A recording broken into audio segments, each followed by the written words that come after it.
Ang adlaw nagtan-aw pinaagi sa bintana sa kusina. Naghatag og init nga kahayag sa nagahugaw nga talan-awon. Si inay nagluto sa kalan ng balik-balik flip sa mga pancake samtang nagtanaw sa orasan. Ang pamahaw sa kakiyotik nga butang uban si Jake nga nagdalik-dalik sulod nagsulob siyang basketball jersey. Ug si Lely nga nag-ikot-ikot siyang bagong damit para sa pageant. Si Itay nagsugod sa lamisa, nagbasa sa dyaryo ang iyang una-una nakatutok na sa taas nga adlaw nga umahapon. Nanay, pwede ka ba moto sa akong dula karon? Pangutana ni Jake ang kalipay ug kapalakan ng iusa sa iyang tingo. Siyempre, umano lang imong pamahaw tupag ni nanay ang iyang pahiyong mainit apan ang iyang mga mata kapoy. Si Lely nga nagkupot siyang tiara miingon. Na ako'y pageant karong katapusan nga semana, moadto ka ba aron makita ko? Maghimo ko ingon Itay nagtuyok-tuyok og tan-aw apan kinahanglan ko magtrabaho pag-usab. Ang hangin na puno sa dili masulti nga pagkadismaya samtang silang tanan nagdali-dali aron humano ng ilang mga rutina sa buntag. Matag usa na lang nawala sa ilang kalibutan sa mga gialauman og pressure.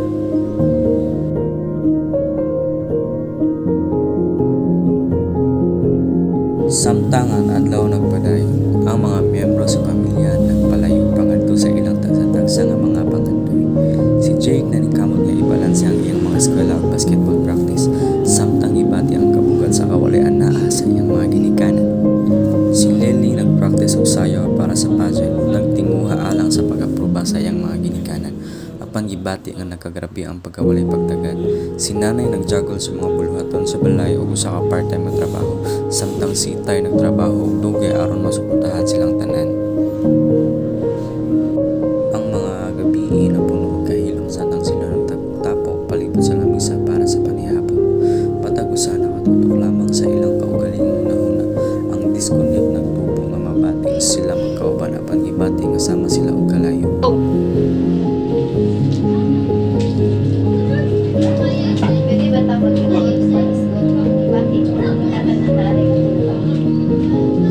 Maghisgot, may tungod unsa. Siyang pagpasagad ka na ako. Na ako'y dula aron ug wala ka mo dito. Magpapasayod lang para nako.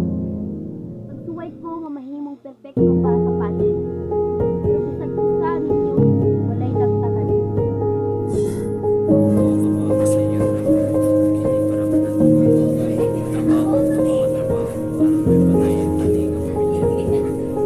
Unsa man?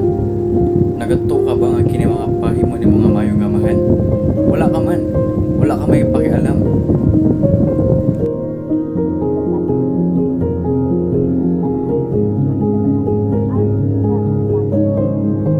Tanan aron matabangan. Nagaguba na kita.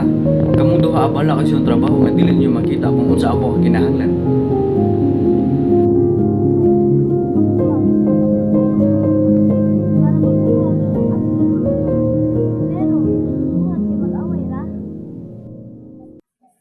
Dili lang kini mahitungod kaninyo duha.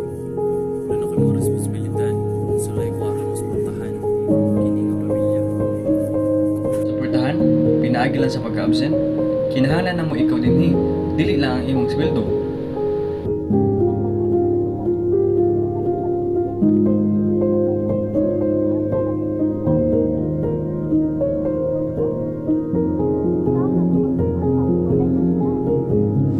Pagkahuman sa mabasko nga panagsangka, nahulog ang sala ngadto sa dili komportable nga kahilom. Ang matag miyembro sa pamilya mibalik ngadto sa ilang kaugalingon una.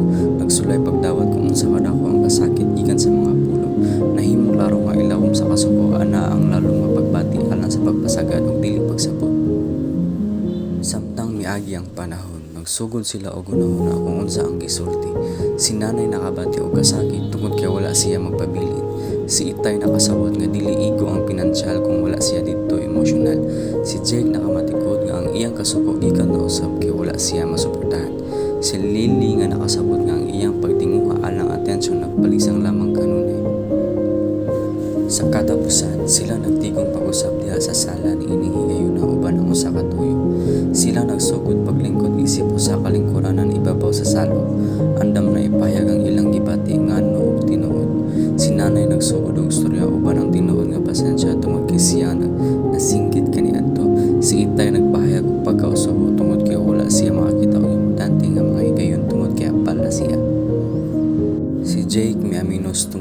ginabati niya ang pagkabungka ug pagkinahanglan alang koneksyon. Si Lily mipahayag bahin sa iyang pagigbisog alang self-worth ug gusto mahimong importante. Samtang sila nagsulti gikan sa ilang kasing-kasing, nagsugod sila og mas maayo pagsabot kanunay. Nakamatikod sila nga bisan pa man ilang tagsa-tagsa kaaway, lig-on gihapon ilang gugma alang usag-usa.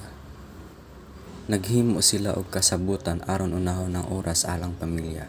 Nagpanumpa aron suportahan ang pangandoy niining usag-usa samtang anaa usab diha panahon importante. Sa maong higayon, diin sila mahimong mahuyang og tinuod. Nakakaplag sila og pag-ayo ug bag-ong dedikasyon alang usag-usa isip usa ka pamilya. Katapusan.